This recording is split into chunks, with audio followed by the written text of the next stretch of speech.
Tension has risen sharply again in the Middle East. In the early hours of April 22nd, 2026, what weighs most heavily on Iran is not just diplomatic pressure.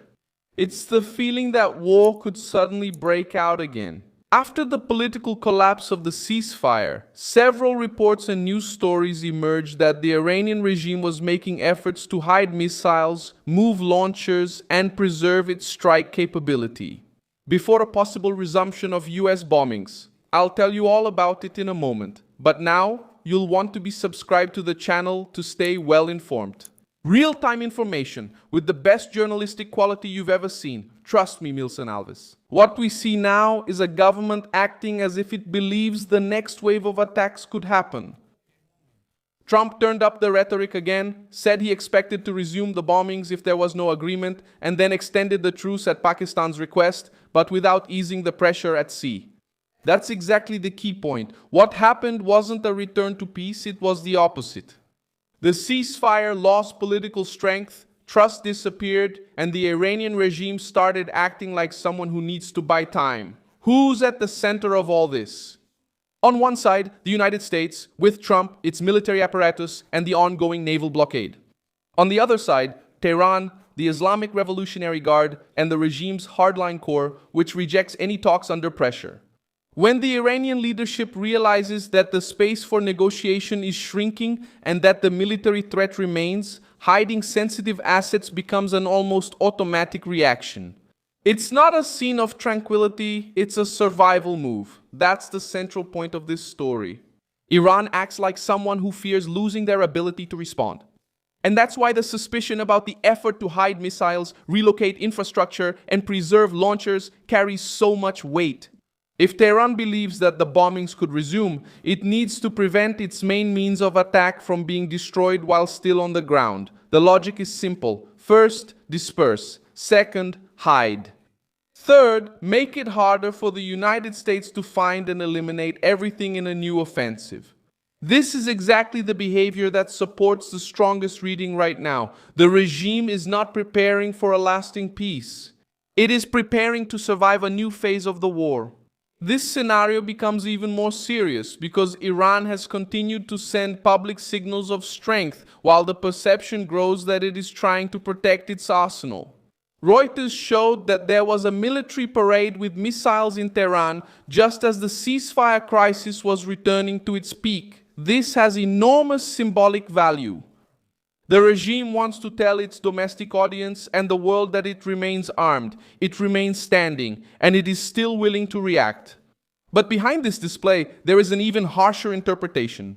Those who need to show so much strength in public may at the same time be running behind the scenes to save what they consider most valuable. The parade conveys defiance. The backstage maneuvering conveys apprehension. And the two things together reveal a regime under intense pressure. In the midst of this crisis, the sea became the clearest proof that the truce was already broken from the start.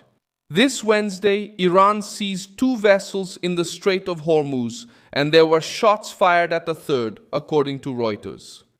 This shows where this crisis becomes most dangerous, not just in Tehran or Islamabad, but in Hormuz, the most sensitive choke point for global energy. And it also answers how the regime tries to maintain power even under siege. It uses the Strait as a tool of pressure, threatens trade flows, and shows that it can still spread fear along a route vital to the world. When a government puts pressure on the most delicate point of global trade, it sends a clear message. If I'm at risk, no one gets through safely. The naval blockade tightens, the talks stall, and the threat of renewed bombings returns. And how does Iran react? By trying to preserve its attack capability. The question is why? There's a simple answer. Because the regime understands that if it loses its missiles, it loses one of its last ways to intimidate, retaliate, and keep the cost high for the United States and its allies. As the truce is running out, everything points to the same conclusion. Tehran is not acting like someone who believes in a safe way out. It acts like someone who is running not to be caught off guard. Another detail reinforces this interpretation. The United States seized the Iranian ship Tosca, and security sources told Reuters that the cargo likely included dual-use items, materials that can be used both in the civilian and military sectors.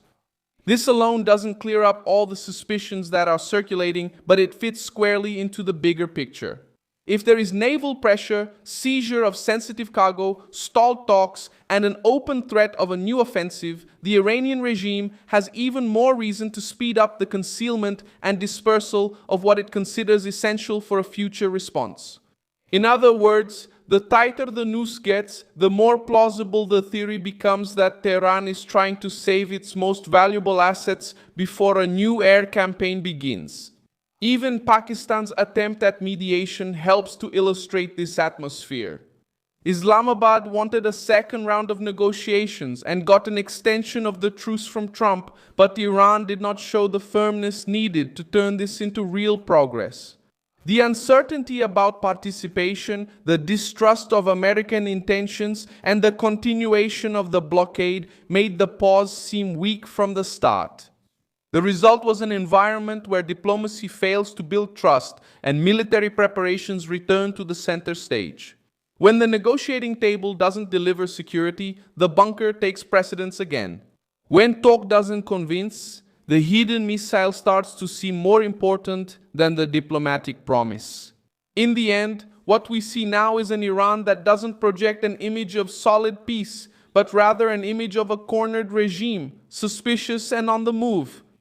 A regime that, faced with the collapse of the ceasefire, would be trying to hide missiles, move launchers, and preserve its attack capability because it believes that US bombings could resume. It's no longer a phase of calm waiting, it's a phase of nervous preparation, and that may be the strongest message of all. When Tehran moves like this, the message isn't one of stability, it's that war may be closer than the official statements try to make it seem. Like this video, subscribe to the channel, and at the end, check out the comments so you can be even more engaged with the Milson Alves community.